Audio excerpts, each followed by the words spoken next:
A ver, imaginemos por un momento a Moisés, o al gran rey David, o bueno, al mismísimo Abraham.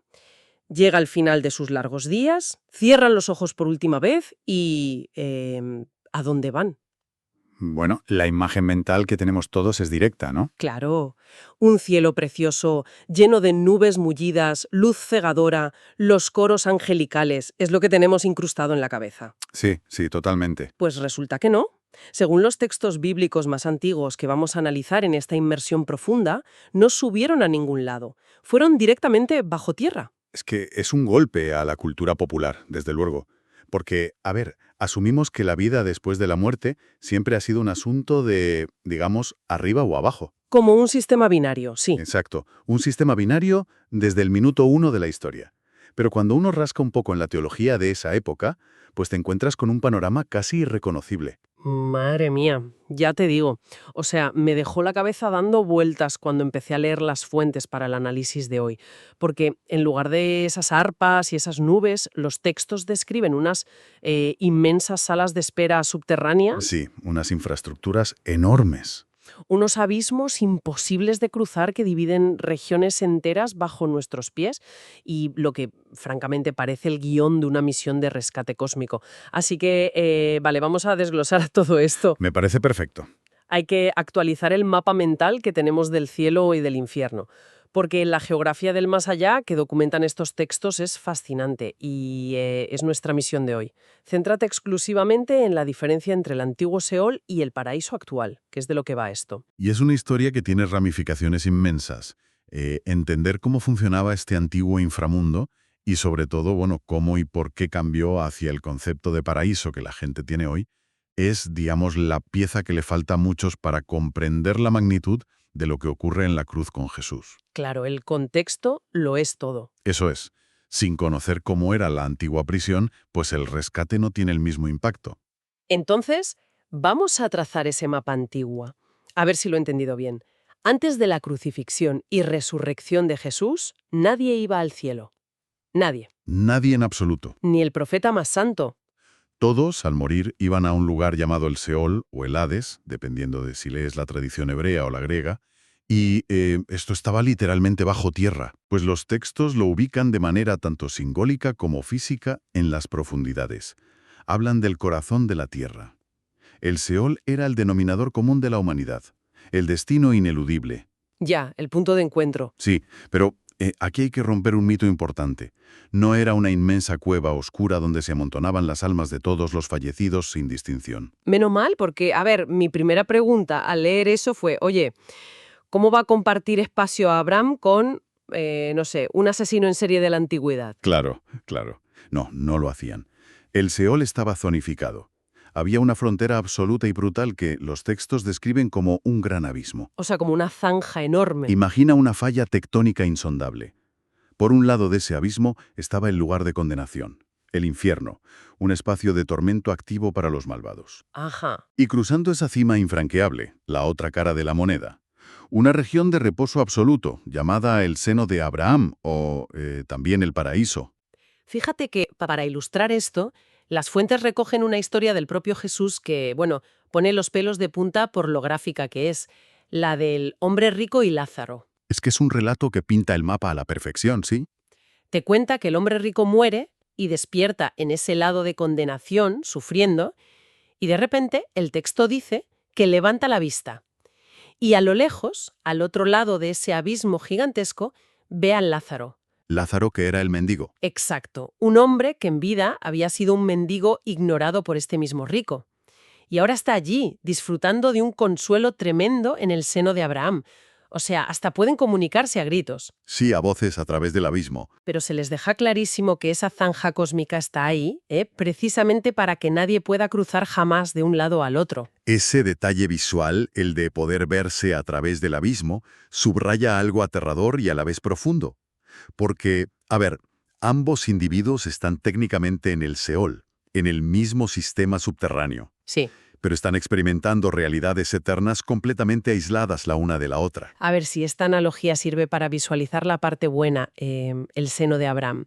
Se me ocurre que es como estar en la sala VIP de un aeropuerto internacional inmenso. Buena comparación. Estás ahí dentro, los sillones son comodísimos, hay comida, estás a salvo y el ambiente es de un lujo total.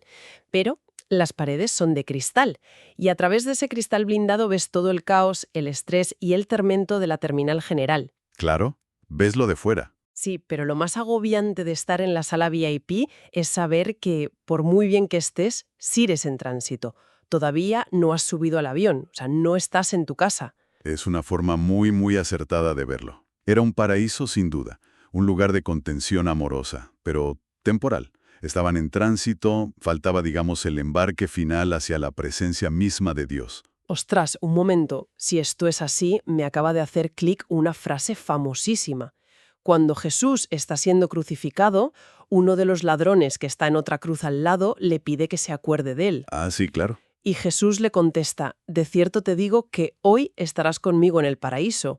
Siempre, o sea, toda la vida he interpretado que se referían a irse volando al cielo, a sentarse en las nubes esa misma tarde. Y es el malentendido más común de todos. A la luz de la geografía de la época, Jesús no estaba hablando de ascender a los cielos ese viernes por la tarde. Ah, no. No, su destino inmediato, tras morir en la cruz, era descender.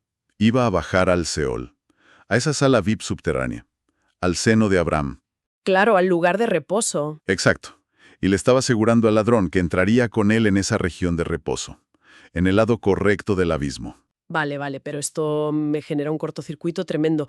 Poniéndonos en la piel de esos patriarcas. Tienes a tipos que hablaron con Dios en montañas, que abrieron mares, que construyeron templos. ¿Por qué narices estaban metidos en una sala de espera bajo tierra? Pues sí, parece contradictorio. O sea, si Dios es Dios, ¿por qué no simplemente abrirles la puerta del cielo cuando murieron? ¿Qué les impedía entrar directamente? El obstáculo era puramente teológico, pero inquebrantable. El problema de la imperfección. El cielo, según estas fuentes, es la morada de un Dios que es descrito como santidad absoluta, perfección pura. Ya, hacían sacrificios, ¿no? Tenían todo un sistema súper complejo en el Antiguo Testamento. Mataban corderos, toros, hacían rituales de purificación. ¿Eso no servía para limpiar el expediente? Servía para cubrir temporalmente la falta, sí, pero no para eliminarla de raíz. El texto bíblico, concretamente en el libro de Hebreos, es tajante con esto. Afirma literalmente que es imposible que la sangre de los toros y de los machos cabríos quite los pecados. O sea que era como ponerle una tirita a una hemorragia interna. No curaba nada a largo plazo. Algo así, sí. Era una medida provisional ordenada por Dios, eso es cierto, pero no tenía el poder inherente de transformar la naturaleza humana ni de hacer a nadie perfecto. Vale, entiendo. Por lo tanto, nadie bajo ese sistema antiguo era lo suficientemente santo o lo suficientemente perfecto para estar en la presencia directa del Creador. Entonces, ¿qué esperanza tenían? O sea, murieron haciendo rituales que sabían que en el fondo no solucionaban el problema principal. Su fe no residía en el animal físico que sacrificaban, sino en la promesa de lo que ese sistema representaba futuro. Los textos afirman que estos grandes héroes murieron saludando la promesa desde lejos. Ah, qué poético. Sí. Confesaban que eran extranjeros y peregrinos. Sabían que faltaba algo. Hay un pasaje donde el propio Jesús dice algo fascinante. Dice, Abraham se gozó de que había de ver mi día. Y lo vio y se gozó. Qué fuerte. O sea, me lo imagino como tener un talonario lleno de pagarés. Tú y yo hacemos un trato y me das un papel que dice, vale por 1.000.000 de euros. Exacto. El papel en sí no vale nada. Es solo un trozo de celulosa. Pero yo confío en tu promesa de que un día ese papel se canjeará por fondos reales. Pues estos justos antiguos murieron abrazados a ese pagaré firmado por Dios. Una analogía perfecta. Por eso tenían acceso a la sala VIP del Seol, por su fe en la promesa. Pero en el Banco del Cielo la transacción todavía no se había liquidado. Faltaba el capital, faltaba el pago real que le diera valor a todos esos papeles acumulados durante milenios. Y el capital real exigió un precio altísimo. Solo alguien libre de esa mancha, alguien que no tuviera deudas propias, podía pagarla de todos los demás. Ahí es donde entra la figura de Jesús en la teología del Nuevo Testamento. Claro, el cambio de paradigma. Sí.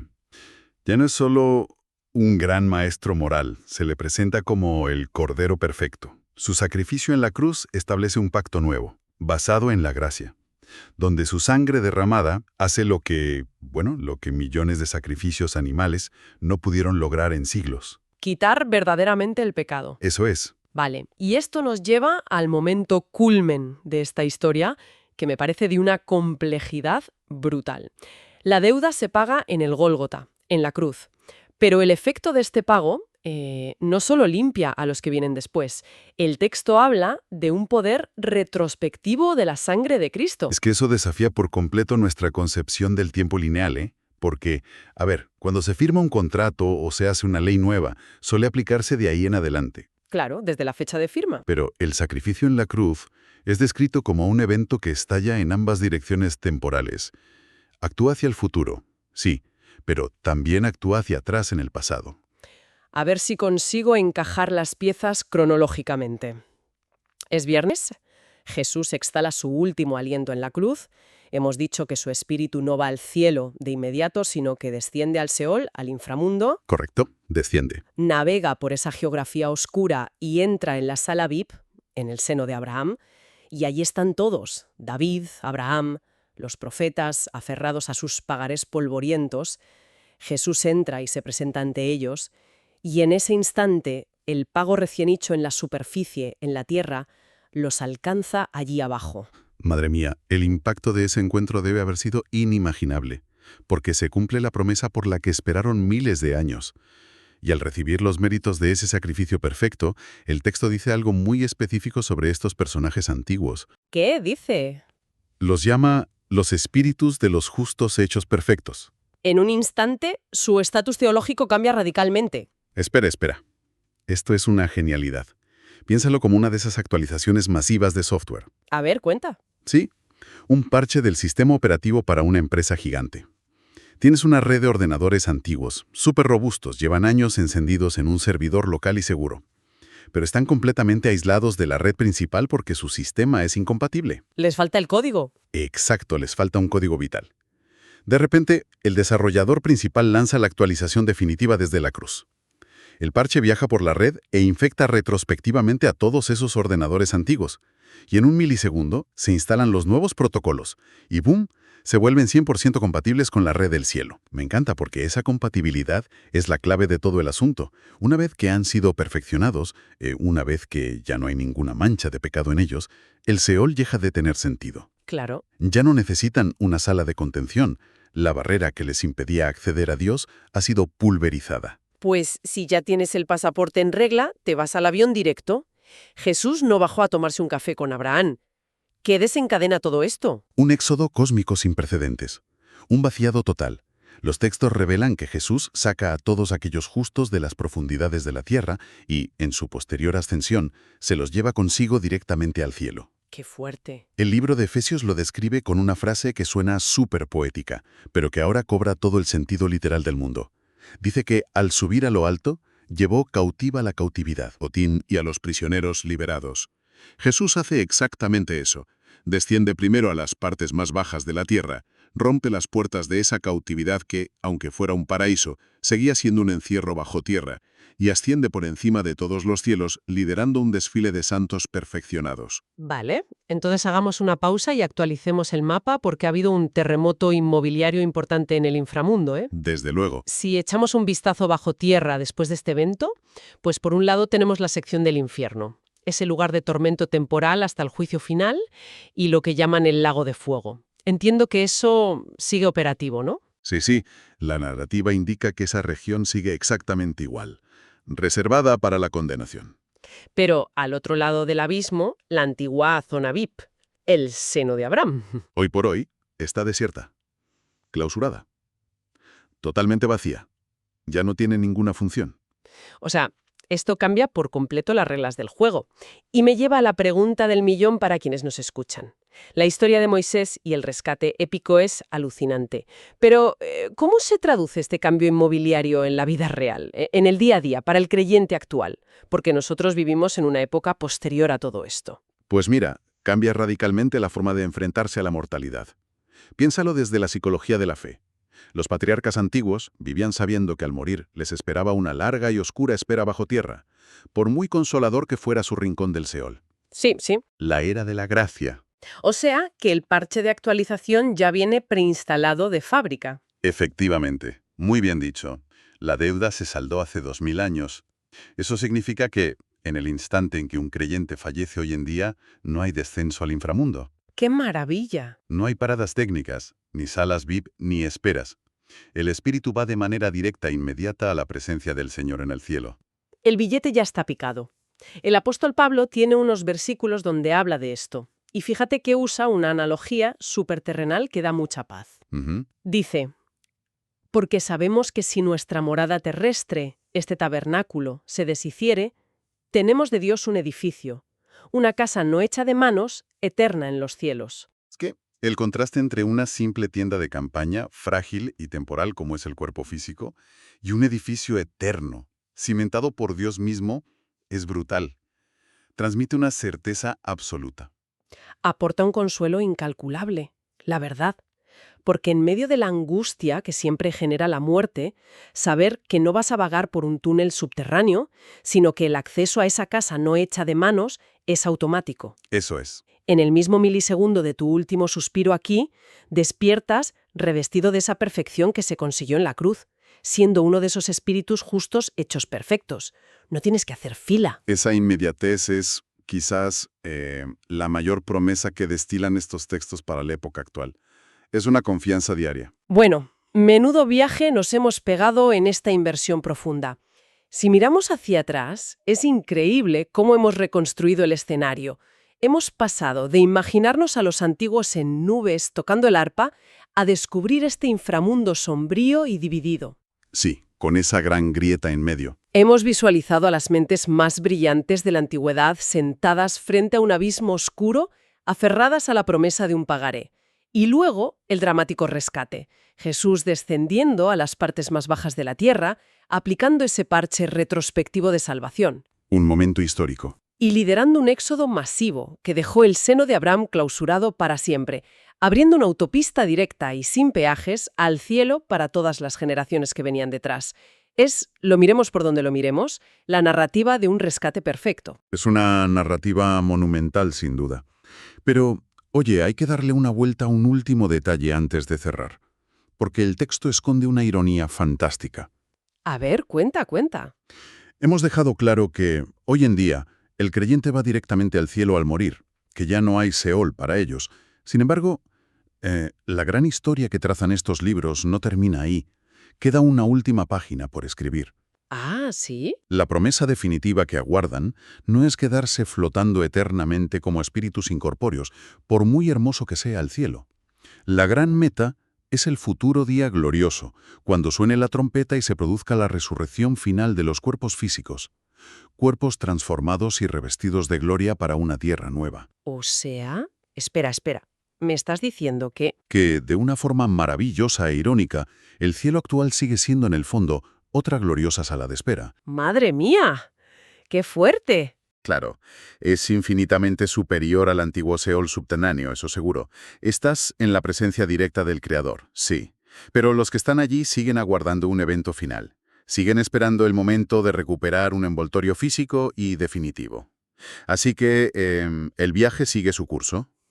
Una sala de espera celestial aguardando el acto final. Fíjate cómo la idea de que la muerte es un simple corte a negro, un final cerrado, pues salta por los aires con estos textos. Resulta que la eternidad es muchísimo más dinámica, profunda y misteriosa de lo que nos habían contado. Un placer haber desglosado este mapa contigo. Hasta la próxima inmersión profunda.